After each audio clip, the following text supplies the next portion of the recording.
Olá, boa noite. Começa agora o Jornal da Justiça desta sexta-feira, 27 de maio. Ministro Edson Fachin, do Supremo Tribunal Federal, dá prazo de 30 dias para que o governo do Rio de Janeiro ouça a Defensoria, Ministério Público e Ordem dos Advogados do Brasil sobre plano de redução da letalidade policial, que deverá ser apresentado à Corte. Esse é um dos destaques da edição de hoje. E você vai ver também. Plenário virtual do STF já tem maioria para confirmar decisão liminar que suspendeu o aumento de salário do funcionalismo público de Minas Gerais. Presidente do TSE reafirma a segurança do processo eleitoral brasileiro. E ainda, na série sobre os 15 anos da repercussão geral, o trabalho da Corte para divulgar dados e iniciativas sobre o Instituto que reduziu o número de processos em andamento no STF.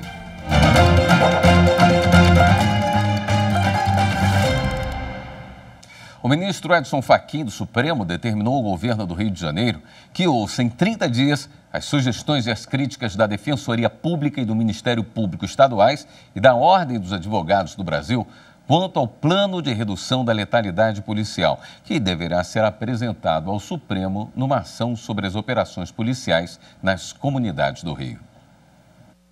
A determinação foi tomada em resposta a petições apresentadas pelo PSB, autor da DPF, e por partes interessadas admitidas no processo, que pediram que o plano apresentado pelo governo fluminense não seja homologado.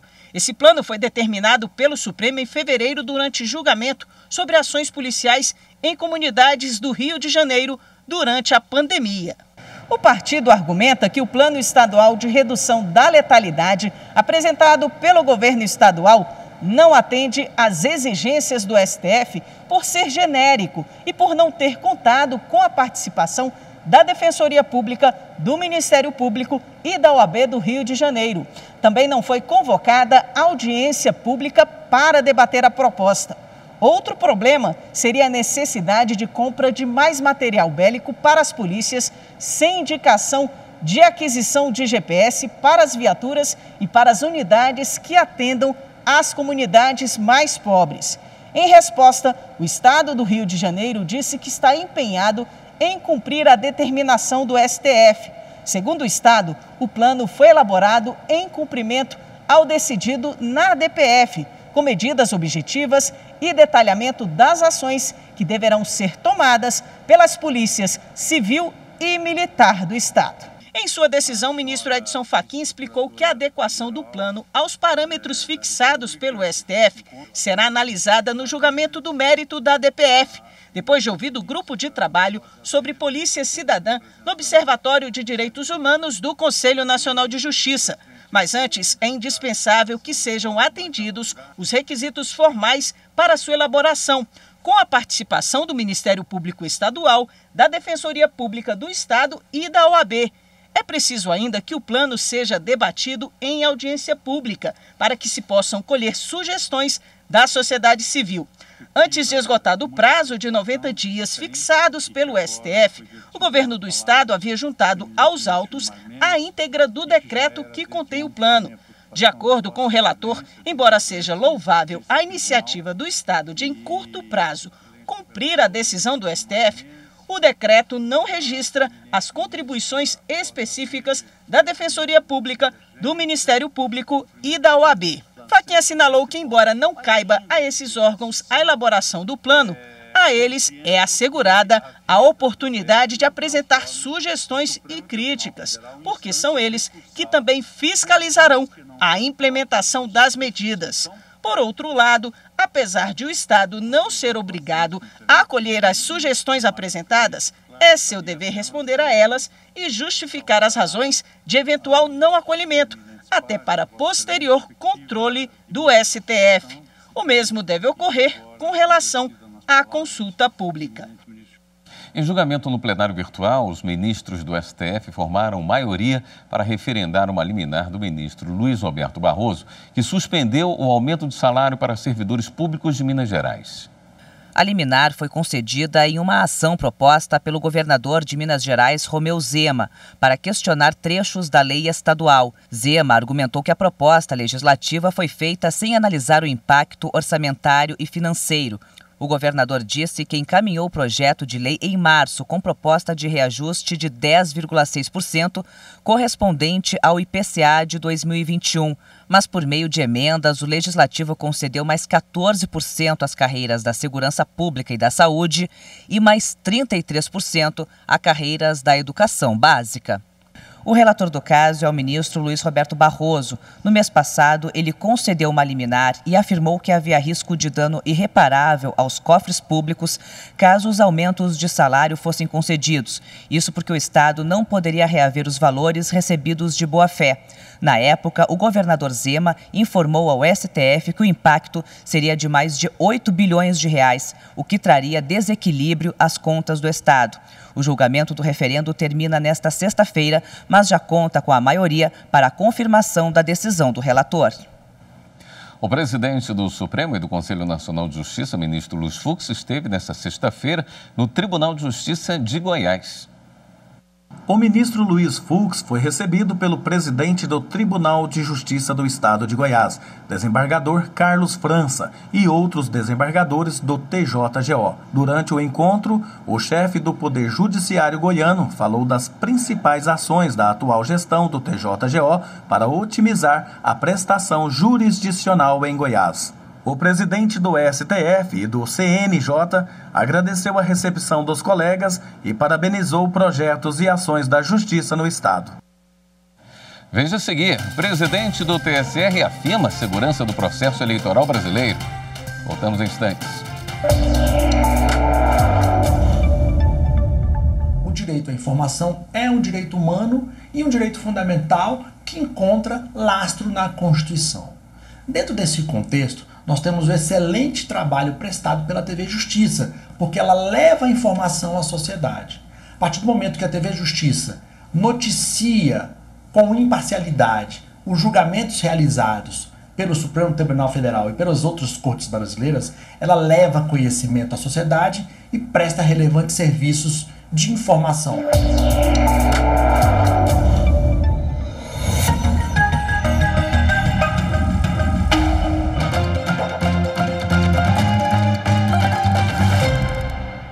Durante visita a Pernambuco nesta sexta-feira, o presidente do TSE, ministro Edson Fachin, disse que as eleições devem ser a celebração da democracia e que a justiça eleitoral está vestida para a paz.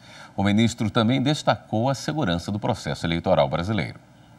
Nos dias presentes em que a barbárie teima em se reinstalar em algumas práticas entre nós, concluo realçando que a justiça eleitoral se veste para a paz, nas eleições que devem ser a celebração da democracia e da deferência ao processo eleitoral. O Brasil tem eleições limpas, seguras e auditáveis. Eleições limpas, seguras e auditáveis. O acatamento do resultado do exercício da soberania popular é expressão inegociável da democracia pelo respeito ao sufrágio universal e ao voto secreto. E essa segurança do sistema eletrônico de votação foi verificada de perto por especialistas da Escola Politécnica da Universidade de São Paulo, que participaram do último TPS. Além de participar do teste público de segurança, os especialistas da Universidade de São Paulo também acompanharam as eleições suplementares da cidade de Garibaldi, no Rio Grande do Sul. Na avaliação deles, o sistema eletrônico de votação é robusto e alcançou um nível grande de maturidade, além de ser confiável por conta de todas as barreiras de segurança. Por isso, os brasileiros podem confiar na urna eletrônica. O que a gente pode falar hoje, depois de testes feitos, muitos TPS ocorridos, tá certo? E mesmo testes que nós já aplicamos e estamos aplicando, está cada vez mais difícil você achar um defeito no sistema, tá? Então, isso é um sintoma importante de um amadurecimento do sistema. o que nos dá confiança para responder que esse sistema exposto na eleição, tá certo, com todos os critérios que o TSE costuma levar em conta para conduzir o processo, ele vai garantir uma eleição limpa e transparente. O ministro do Superior Tribunal de Justiça, Rogério Schietti, revogou a prisão domiciliar concedida de forma automática em razão da pandemia da Covid-19.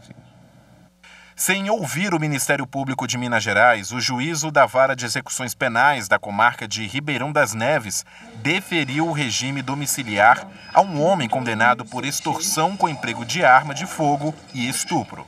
A decisão do juízo se baseou em portaria que determinou a adoção de medidas de combate à pandemia de Covid-19 no sistema prisional do Estado.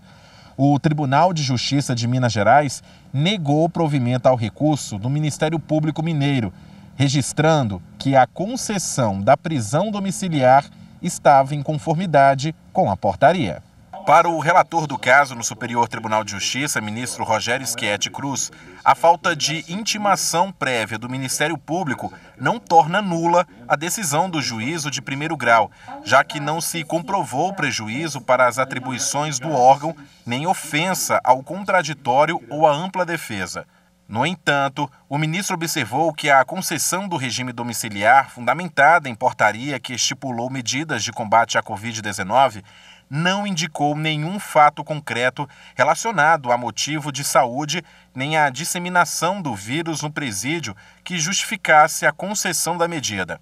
A decisão destacou tão somente o fato de se tratar de condenado em cumprimento de pena no regime semiaberto, com trabalho externo autorizado e sem registro de falta grave ou de processo administrativo disciplinar em curso. Desta forma, por falta de fundamentação, Schietti Cruz deu provimento ao recurso especial do Ministério Público para revogar a prisão domiciliar. Foi determinado ainda que a Vara de Execuções Penais faça nova individualização da execução antes do cumprimento de eventual ordem de recolhimento, ouvindo a defesa e o Ministério Público para analisar os benefícios do regime semiaberto e eventual direito à nova progressão de regime ou ao livramento condicional. A participação da União não é obrigatória em ação que trata do fornecimento de medicamento. Essa decisão é do STJ.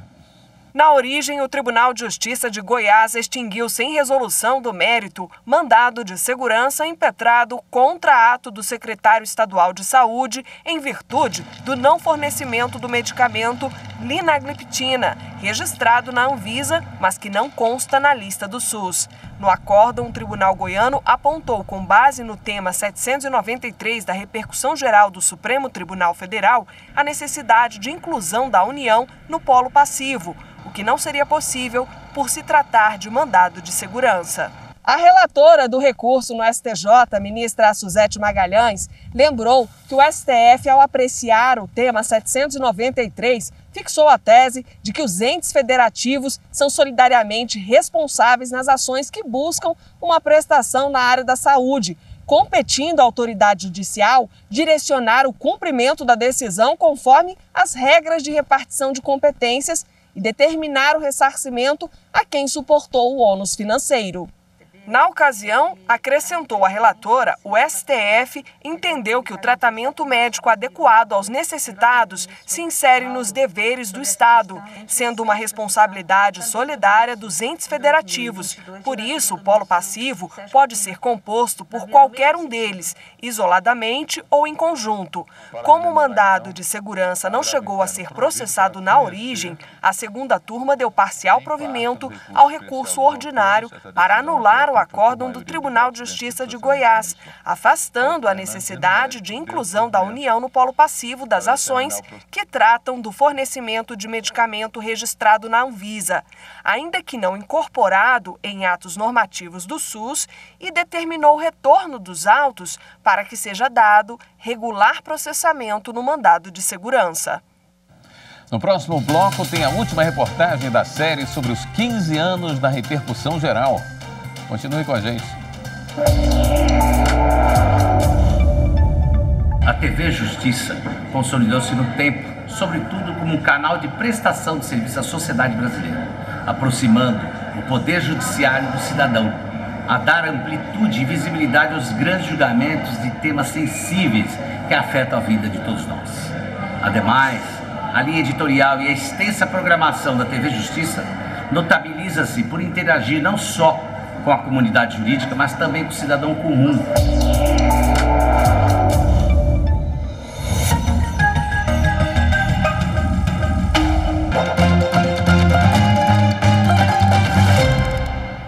Terminou há pouco o seminário sobre os 15 anos da repercussão geral. O ministro Alexandre de Moraes, do Supremo Tribunal Federal, fez a conferência de encerramento.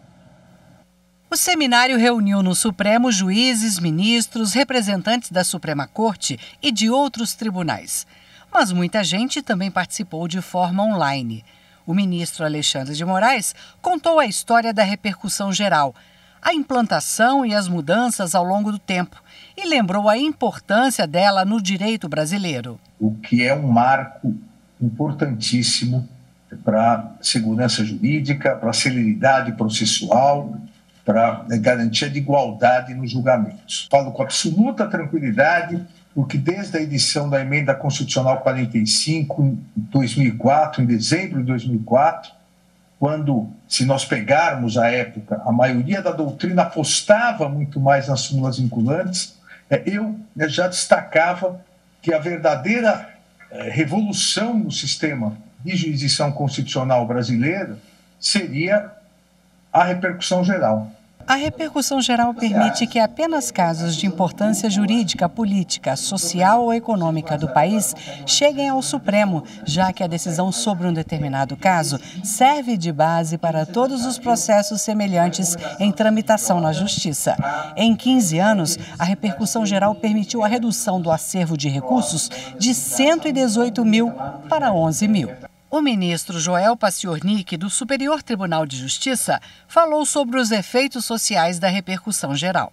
Uma característica básica da repercussão geral, a necessidade de haver um acentuado interesse geral na solução de questões constitucionais que sejam discutidas em determinado processo, mas que transcenda a defesa puramente de interesses individuais e que venha trazer uma repercussão ou traga efeitos sociais muito maiores do que aquela demanda individual. Nesta sexta-feira, um dos painéis foi sobre a importância do STF definir quando uma decisão passa a valer ao julgar um caso de repercussão geral. É a chamada modulação de efeitos.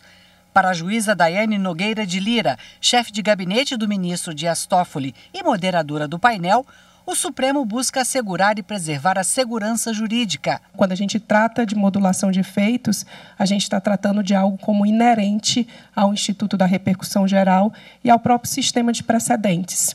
Então, a gente tem que pensar nesses institutos de forma concomitante, lado a lado, sempre buscando, claro, mitigar os efeitos. O que se busca a modulação é isso mesmo, é uma mitigação de efeitos, seja no ajuste temporal, seja no ajuste subjetivo também. Hoje, na última reportagem da série sobre os 15 anos da repercussão geral, você vai ver o esforço do Supremo Tribunal Federal em tornar mais acessível para o cidadão brasileiro as decisões e os dados sobre o trabalho da mais alta corte do país.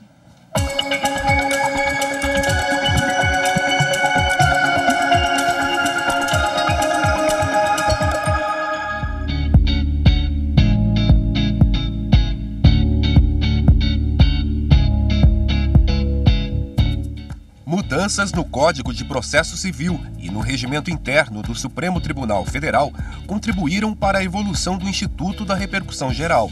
Um dos principais destaques para ampliar a divulgação dos trabalhos da Corte e o acompanhamento dos casos foi a sessão virtual com prazos e regras para a análise do reconhecimento ou não da repercussão geral dos recursos extraordinários. A experiência permitiu enxergar muitos desafios para o Supremo garantir publicidade, segurança jurídica e o devido processo legal, em sintonia com a informatização.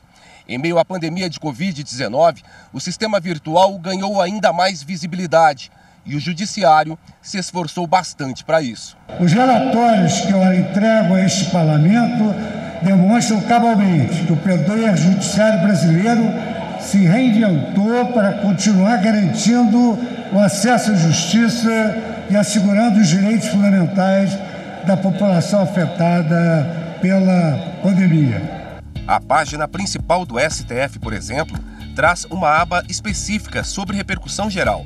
Qualquer cidadão pode acessar uma série de títulos e informações: pesquisa avançada, teses de repercussão geral, plenário virtual, suspensão nacional, repercussão geral em pauta com periódicos atualizados, representativos da controvérsia, informações consolidadas.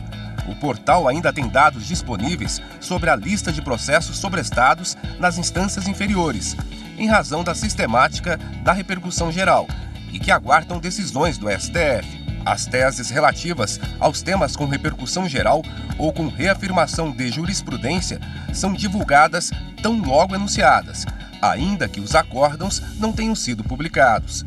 O mesmo ocorre com os temas sem repercussão geral. O Judiciário precisou passar por essa transformação, começar a se pronunciar de maneira mais clara, começou a ter que se pronunciar de maneira mais precisa, eliminando palavras desnecessárias, como acontece na lei. Existe um brocado latino que diz que a lei não contém palavras desnecessárias. O juiz precisou aprender a fazer isso, e isso, claro, começa com o Supremo Tribunal Federal. A instalação de núcleos de repercussão geral de recursos repetitivos nos tribunais veio após a resolução aprovada pelo Conselho Nacional de Justiça em 2010.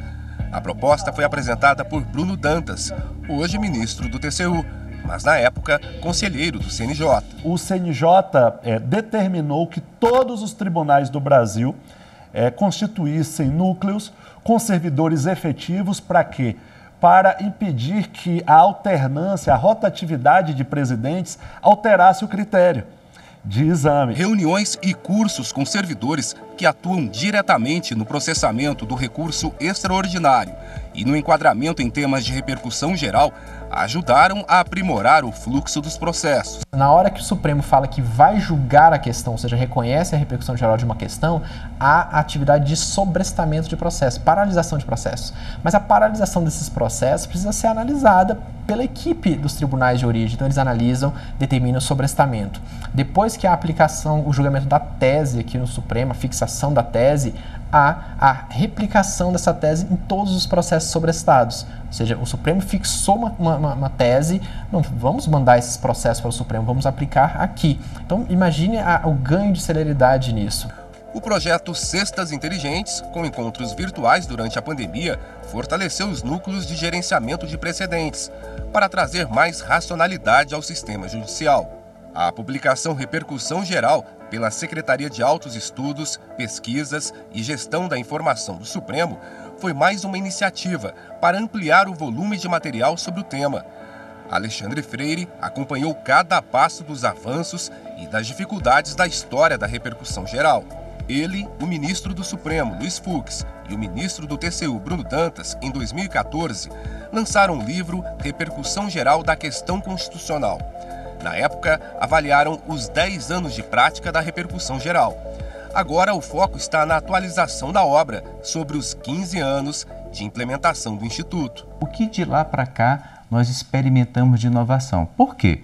Nós tivemos um novo Código de Processo Civil, que impacta a sistemática da repercussão geral. Nós tivemos inovações no regimento interno do Supremo Tribunal Federal.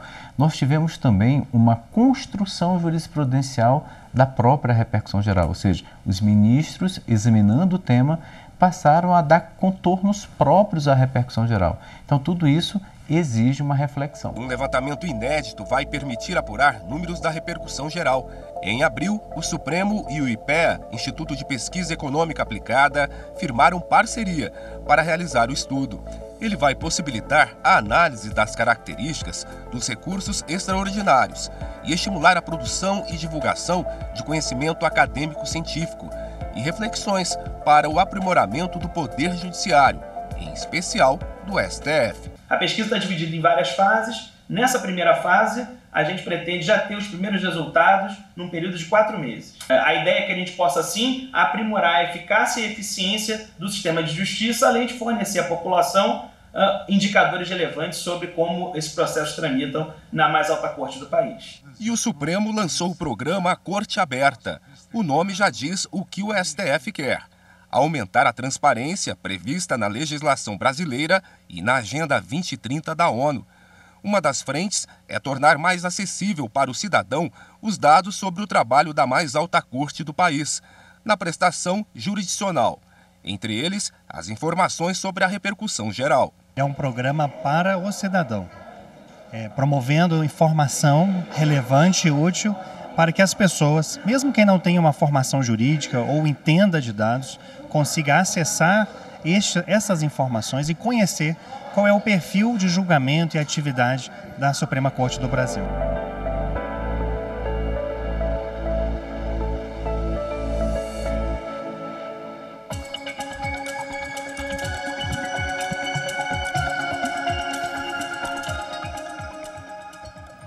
No ano em que a TV Justiça completa 20 anos, toda sexta-feira, o Jornal da Justiça vai trazer o depoimento de pessoas que participaram da nossa programação, que nos ajudaram a levar conhecimento a você, como o advogado e professor de Direito da Universidade de Brasília, Mamed Said.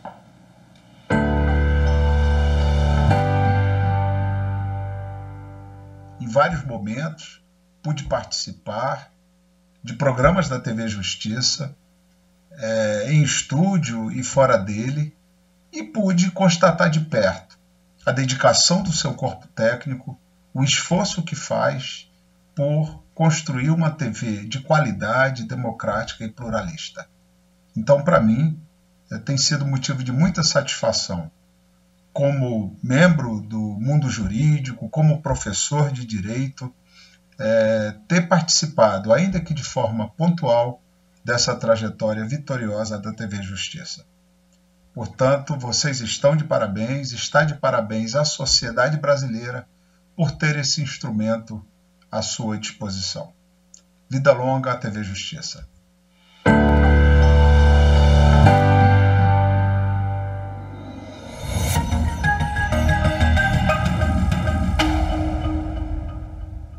Esta edição do Jornal da Justiça fica por aqui.